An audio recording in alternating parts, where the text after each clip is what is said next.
పుట్టుకతోనే ఇంత బలపరాక్రమములను పొందినవాడివి, కారణజన్ముడివి, మహానుభావ నువ్వు ఈ కార్యం చెయ్యద్దా?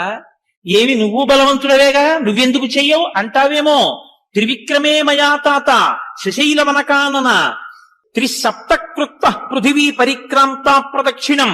ఒకానొకప్పుడు త్రివిక్రమావతారంతో వామనమూర్తి 3 అడుగులతో ఈ బ్రహ్మాండాన్నంతటినీ కొలిచేస్తే నేను ఆయనకి 21 మార్లు ప్రదక్షిణం చేశాను. నాకు ఓపిక ఉన్నప్పుడు నేను చెయ్యగలిగింది నేను చేసి పెట్టాను. నువ్వు చేస్తే కదా నీకు ఇంకోటికి చెప్పే అధికారం. నువ్వు చెప్పడమే తప్ప నువ్వు చేయకపోతే ఇంకోసారి చెప్పే అధికారం నీకున్నది. నువ్వు ఒకరికి చెప్పింది ఒకరు చేస్తుంటే నువ్వు కూడా చేసి వెళ్ళాలి. అప్పుడే నీకు మళ్ళీ చెప్పే అధికారం నీకు నిలబడుతుంది తప్ప నేను ఎప్పుడు చెప్పడమే తప్పంటే నేను చేయడం ఏమిటంటే అనకూడదు. నువ్వు చెప్పే అధికారం నిలబెట్టుకోవాలంటే నువ్వు చెయ్యాలి. నువ్వు 10 మందిని గంధం తీయమని చెప్తే నువ్వు ఉత్తరీయం తీసేసి నువ్వు చొక్కా బని నిప్పేసి కాస్త గంధం తీసి వెళ్ళాలి. అంతేగాని చెప్పడానికి పనికి వచ్చింది నువ్వు చేయడానికి పనికి రాకపోతే ఇంకా వాళ్ళు ఎందుకు చేస్తారు? అదే నమ్మకం లేని ప్రవచనం అంటే అది రావణ బుద్ధి.